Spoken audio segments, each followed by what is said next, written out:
Good morning students, welcome to e learning superior group of colleges Dipalpur.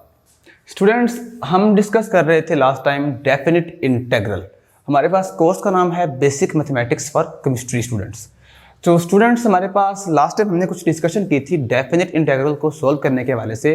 तो हमारे पास कुछ algebraic functions थे और कुछ ट्रिग्नोमेट्रिक थे, तो हमने उनको ना सिर्फ इवेल्युएट किया बल्कि area under the curve find किया बाय यूजिंग देयर लिमिट्स। अब आपके पास फंक्शन है log ऑफ x या एक लॉगरिथमिक फंक्शन है, और आप जानते हैं कि लॉगरिथमिक फंक्शन को आप डायरेक्टली इंटीग्रेट नहीं कर सकते जब तक आप इसके साथ किसी न किसी फंक्शन का कम्बिनेशन ना बना लें।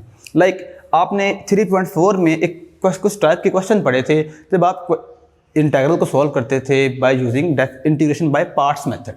तो स्टूडेंट्स, यहाँ पे भी हम उसी मेथड को लगाने की कोशिश करते हैं। देखिए, इंटीग्रेशन बाय पार्ट्स में आपके पास यहाँ पे दो फंक्शंस होना ज़रूरी होते हैं। तो हम सपोज करें, क्या हमारे पास यहाँ पे एक 1 जिसे आप अलजेब्रिक फंक्शन भी बोलते हैं प्रेजेंट है? बिल्कुल है।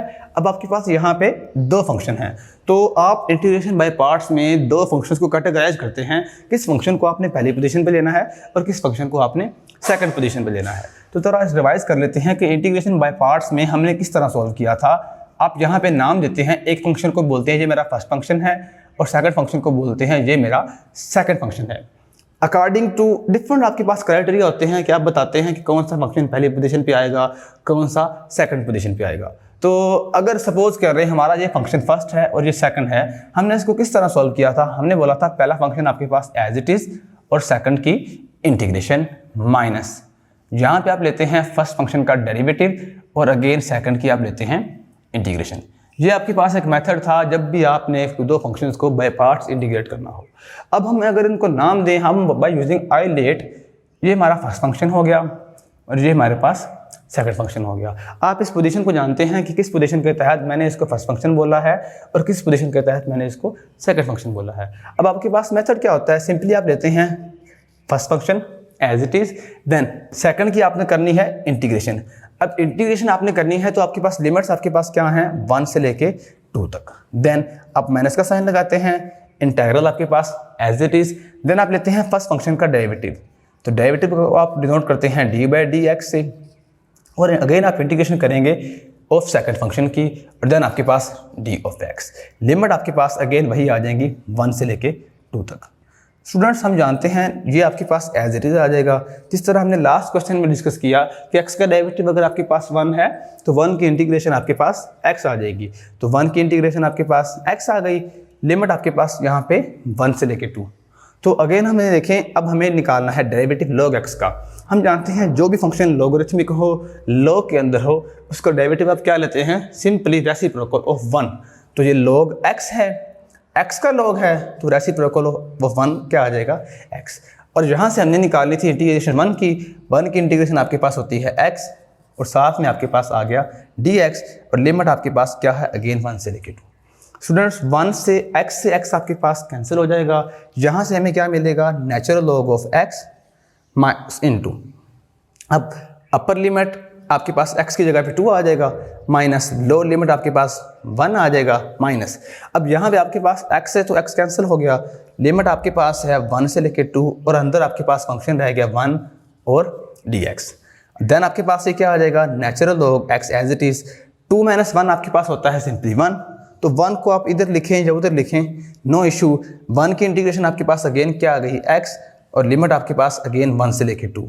तो आपके पास फाइनल आंसर क्या आ जाएगा? Natural log x minus x की जगह आपके पास अब क्या आ जाएगा? 2 - 1 upper limit minus lower limit, तो आपके पास ये क्या आ जाएगा? Natural log of x minus 1। ये आपके पास इसका फाइनली आंसर आ जाएगा। हमने सिंपल इस तरह के फंक्शन को डिस्कस किया जब आपके पास फंक्शन एक लॉगरिथमिक फंक्शन था। हमने उसको दो फंक्शन में डिकम्पोज किया ताकि हम उसके ऊपर बाय पार्ट्स का मेथड लगा सकें। तो हमने क्या देखा? हमने दो फंक्शन में कैटेगराइज किया। फर्स्ट फंक्शन आपके पास एज इट इज़, सेकंड की इंटीग्रेशन, देन फर्स्ट फंक्शन का डेरिवेटिव और सेकंड की आपके पास अगेन यहाँ पे इंटीग्रेशन। तो यहाँ पे x से x आपके पास कैंसिल हो गए, 1 की इंटीग्रेशन आपके पास x, लिमिट्स लगाए, और ये आपके पास फाइनल इसका आंसर आ गया। अब हम इसका एक मोस्ट इंपॉर्टेंट क्वेश्चन करने जा रहे हैं इस एक्सरसाइज का, जो कि एक एब्सोल्यूट फंक्शन है जिसे आप मॉडुलस फंक्शन भी बोलते हैं। तो इस तरह के फंक्शन को आपने किस तरह डील करना है, इसको ज़रा आप देखते हैं।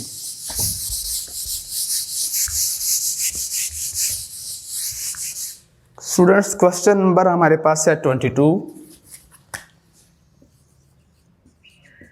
और फंक्शन आपके पास है -1 से लेके 5 तक आपके पास इसकी लिमिट है और x -3 का जो मॉडुलस और इंटीग्रेशन आपके पास है with respect to dx। Students हम जानते हैं एब्सोल्यूट फंक्शन जब मोड वाले फंक्शन की दो वैल्यूज होती हैं, या तो ये पॉजिटिव होता है या तो ये नेगेटिव होता है, यानी ये एक वक्त में आपको दो वैल्यूज दे सकता है। हमने ये गैस करना है कब कब ये आपको पॉजिटिव वैल्यूज देगा और कब कब ये नेगेटिव। फंक्शन हमारे पास है x -3। अब हम खुद इसका अंदाज़ा लगाएं, अगर आप x की जगह पे वैल्यू स्टार्ट करें -1 से, आप इसमें -1 पुट करें, -1 -3 आंसर आएगा -4, एक नेगेटिव नंबर। आप इसमें -1 के बाद अगला नंबर 0 पुट करें, अगेन 0 -3, अगेन एक नेगेटिव नंबर। आप इसमें 0 के बाद अगला नंबर पुट करें 1 -3, again a negative number. Even कि आप 2, जब आप इसमें 3 पुट करेंगे, 3 -3 आपके पास क्या हो जाएगा 0। तो 3 तक आपको ये हमेशा नेगेटिव वैल्यूज ही देगा। आपका फंक्शन क्या आ जाएगा नेगेटिव। कब कब, जब आप वैल्यू इसमें दे रहे हैं जी -1, 0, 1, 2 और 3 तक। यूं ही वैल्यूज आप इसमें देंगे 3 इससे बड़ी वैल्यूज, और मैक्सिमम वैल्यू आप इसमें क्या दे सकते हैं 5। तो आपको आपका फंक्शन जवाब क्या देगा पॉजिटिव। आपको नजर आ रहा है, आप जहाँ पे 4 पुट करें, 4 में से 3 माइनस करेंगे तो 1 आंसर आएगा। इसका मतलब है आपका फंक्शन आपको 2 वैल्यूज दे रहा है और आप इसकी लिमिट को ब्रेक कर दें। किस तरह, -1 से लेके आप इसको 3 तक ब्रेक करें, प्लस 3 से लेके आप इसको 5 तक ब्रेक करें। और जब आप इसको ब्रेक करेंगे, आपने देखा जब हम इसको इस लिमिट के दौरान लेते हैं, आपके पास फंक्शन हमेशा एक नेगेटिव वैल्यूज दे रहा है और फंक्शन आपके पास क्या है x -3। और जब आप फंक्शन को वैल्यूज देते हैं 3 से लेके 5 तक, आपका फंक्शन आपको एक पॉजिटिव वैल्यू दे रहा है। इंटीग्रेशन आपने उसी मेथड से करनी है। मॉडुलस वाले फंक्शन को हमने डिकम्पोज कर लिया है, पीस वाइज बना लिया है, पॉजिटिव और नेगेटिव के अतबार से।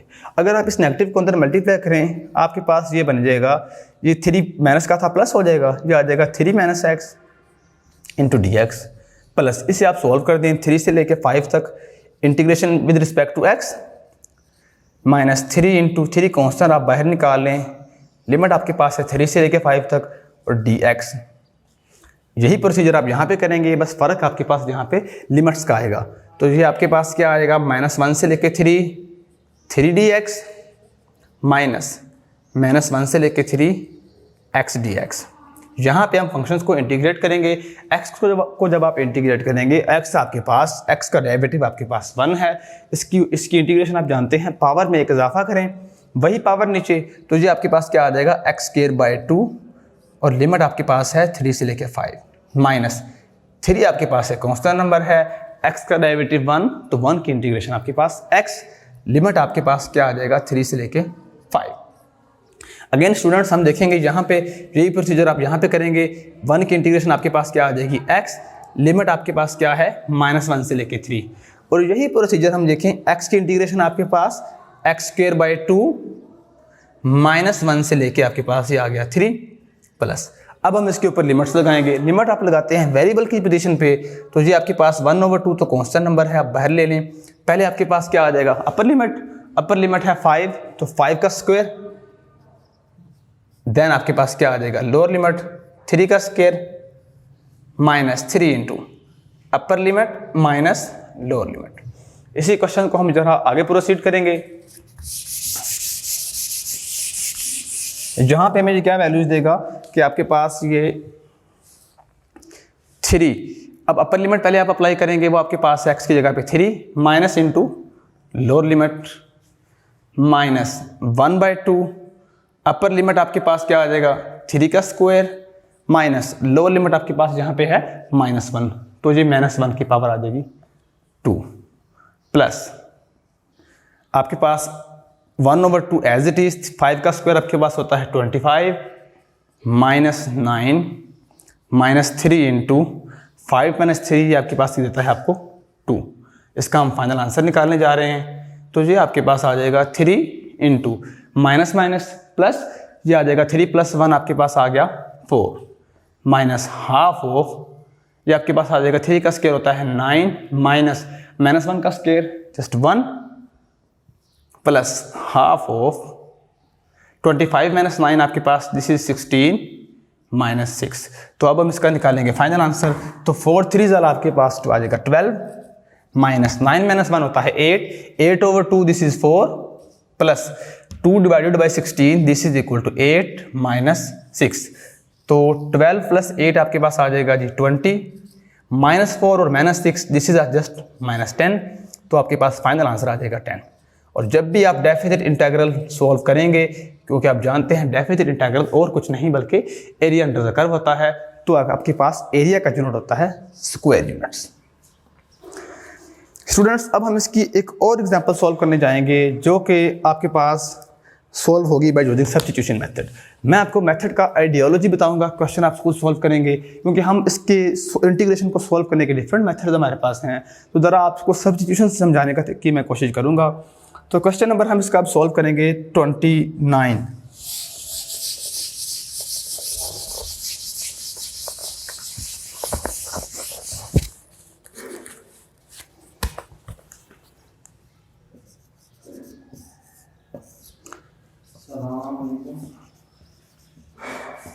स्टूडेंट्स, हमारे पास क्वेश्चन नंबर 29 है और ये है जी 2 प्लस साइन एक्स।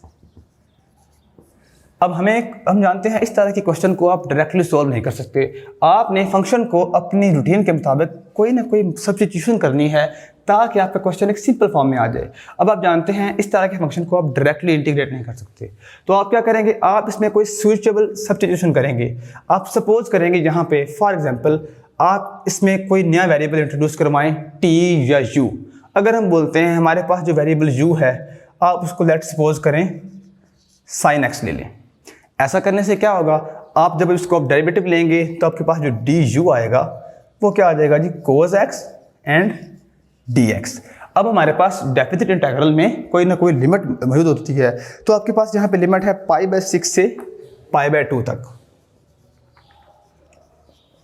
तो स्टूडेंट्स, जब भी आप क्वेश्चन को सॉल्व करेंगे डेफिनेट इंटीग्रल में, और सब्स्टिट्यूशन का मकसद ही क्या होता है, अपने क्वेश्चन को ज़रा सिंप्लीफाई करना, आसान करना। तो जाहिर है जब हमारा वेरिएबल x से u में आएगा तो हमारी जो लिमिट्स x में हैं वो भी ट्रांसप्लांट होंगी x से u में।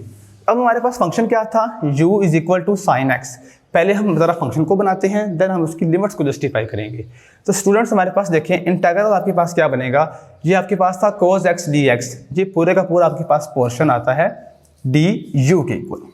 और देन आपके पास जो नीचे आपके पास आ रहा है डिनोमिनेटर में वो है साइन x। साइन x हमने सपोज किया था this is equal to u, और देन आपके पास 2 प्लस साइन x। जब साइन x आपके पास u के इक्वल है तो 2 प्लस का हम क्या करेंगे, तो आपके पास ये क्या आ जाएगा, सिंपली 2 प्लस u।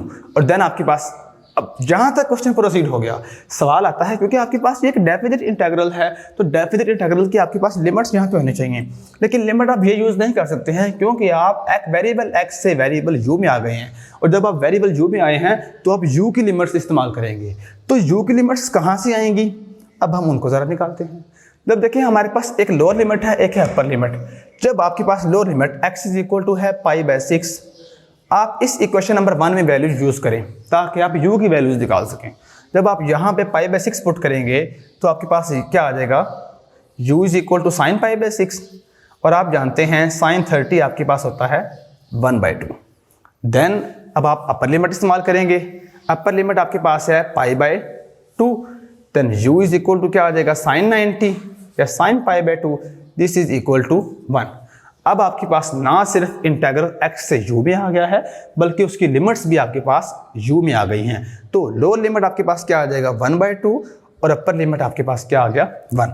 अब हमारे लिए इस तरह के इंटीग्रल को सॉल्व करना बहुत ईजी काम है, because it is not an issue to solve this type of integral. और आप जानते हैं इस तरह के इंटीग्रल को आप नॉर्मली सॉल्व करते हैं बाय यूजिंग पार्शियल फ्रैक्शन। तो पहले इसकी हम पार्शियल फ्रैक्शन करेंगे, देन आप इसे इंटीग्रेट करेंगे। तो हमारे पास फंक्शन है 1/u इंटू u+2। स्टूडेंट्स, आप जानते हैं इस तरह के फंक्शन को आप किस तरह सॉल्व करते हैं। सबसे पहले आप इसमें दो कॉन्स्टेंट्स यूज़ करेंगे, a और b। एक कॉन्स्टेंट आपके पास आ जाएगा a/u प्लस b/u+2। देन हमें तो वैल्यूज फाइंड करनी है कॉन्स्टेंट्स a और b की, तो देन आप दोनों तरफ मल्टीप्लाई करेंगे इस डिनोमिनेटर से, जिससे आपको क्या मिलेगा, 1 यहाँ पे, और यहाँ पे क्या मिलेगा, a into u+2 plus b into u। Students हमारे पास हमारा यहाँ पे कंसर्न है इस इंटीग्रल को सॉल्व करना। इस इंटीग्रल को हमने आसान बनाने के लिए इस फॉर्म में ले गए हैं, जहाँ अगर हम a और b की वैल्यूज फाइंड करें और सिंपली हम इसको इंटीग्रेट कर सकते हैं। तो हमारा यहाँ पे मकसद है a और b की वैल्यूज फाइंड करना। तो स्टार्ट करेंगे, a के नीचे आपके पास क्या आ रहा है, u। Suppose u is equal to 0।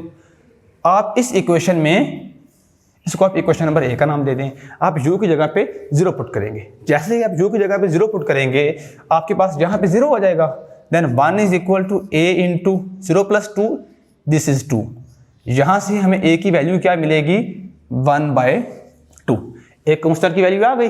Second constant की वैल्यू आप किस तरह इस्तेमाल करेंगे, जब आप इस u प्लस 2 को 0 पुट करेंगे। इसका मतलब है आपने जब u प्लस 2 को 0 पुट करना है तो u की वैल्यू हमें यहाँ से क्या मिलेगी, u इज इक्वल टू -2। तो जब आपके पास क्या बनेगा, 1 is equal to a into u plus 2 तो आपके पास 0 हो गया, प्लस b इंटू यू की जगह पे क्या आ जाएगा, -2। यहाँ से हमें वैल्यू मिलेगी b की value, this is equal to -1/2। हमें यहाँ से a की वैल्यू भी मिल गई और b की वैल्यू भी मिल गई। आप इस a और b की वैल्यू को यहाँ पे इस्तेमाल करते हुए ना सिर्फ इंटीग्रेट करेंगे बल्कि इसकी लिमिट्स को भी सॉल्व करेंगे। तो स्टूडेंट्स हमारे पास इस इंटीग्रल को आप देखें, आपके पास देन लिमिट्स बनेंगे, a आपके पास है 1/2 ओवर u प्लस ये -1/2 ओवर u प्लस 2, और लिमिट्स आपके पास क्या थे, 1 से 1/2, 1/2 से 1, 1/2 से 1। अब इसको सॉल्व करना आपके लिए कोई इशू नहीं है। आप सिंपली पहले इंटीग्रल को सॉल्व करेंगे, देन सेकंड को। आप जानते हैं जब भी आपके पास फंक्शन इस टाइप का हो कि नीचे फंक्शन हो, आप कांस्टेंट बाहर निकाल लें, और यही काम आप यहाँ पे करेंगे, 1/2 आप बाहर निकाल लें, ये आपके पास 1/u प्लस 2। लिमिट आपके पास है 1/2 से 1, 1/2 से 1। स्टूडेंट्स जब फंक्शन नीचे हो, उसका डेरिवेटिव आपके पास नोमिनेटर में हो, इस तरह के फंक्शन को हम हमेशा सॉल्व कर चुके हैं। आप इसको जस्ट क्या करते हैं, लोगारिथम लगाते हैं। यानी जब आपके पास इस टाइप का फंक्शन हो कि x/1, तो आप क्या लेते हैं, नेचुरल लॉग ऑफ x, क्योंकि x का डेरिवेटिव 1 ऊपर मौजूद है। तो आपके पास यहाँ पे क्या आ जाएगा, नेचुरल लॉग u, लिमिट आपके पास 1/2 से लेके 1। यही काम आप यहाँ पे करेंगे, क्योंकि आपके पास अगेन u प्लस 2 का डेरिवेटिव तो 1 होता है, वो ऊपर मौजूद है। तो नेचुरल लॉग आपके पास क्या आ जाएगा, u प्लस 2, और आपके पास लिमिट क्या आ जाएगी, 1/2 से लेके 1 तक। स्टूडेंट्स 1/2 दोनों में आप कॉमन ले सकते हैं, इसको आप बाहर ले लें, आप लिमिट अप्लाई करें, नेचुरल लॉग क्या आ जाएगा, 1 minus 1/2, natural log 1 minus natural log of 1/2, और यहाँ पे आपके पास क्या आ जाएगा, natural log 1 plus 3 minus natural log of 1/2 plus 2। 1/2 आपके पास एज इट इज़ है, नेचुरल लॉग 1 आपके पास होता है 0, ये आपके पास आ जाएगा माइनस ऑफ नेचुरल लॉग 1/2, और यहाँ से हमें क्या मिलेगा, नेचुरल लॉग 1 प्लस 3, ये आपके पास बनेगा natural log of 4, minus minus आपके पास यहाँ से प्लस हो जाएगा, और 1/2 प्लस 2 ये आपके पास बनेगा 4/5, ये आगे जाएगा जी minus minus plus natural log 4/5। Students ये हमारे पास इस क्वेश्चन का आंसर बनेगा। तो सबसे पहले आपने क्वेश्चन की टाइप को देखना है, क्या ये क्वेश्चन पार्शियल फ्रैक्शन से सॉल्व होगा, क्या ये इंटीग्रेशन बाय पार्ट से सॉल्व होगा। स्टूडेंट्स हम एक्सरसाइज 3.6 के तमाम क्वेश्चन को टच कर चुके हैं। उम्मीद करता हूं कि आप इसके बाकी तमाम क्वेश्चन सॉल्व कर लेंगे। अब आपके ज़िम्मे इस पूरी एक्सरसाइज के तमाम remaining questions, it is up to you. Thank you.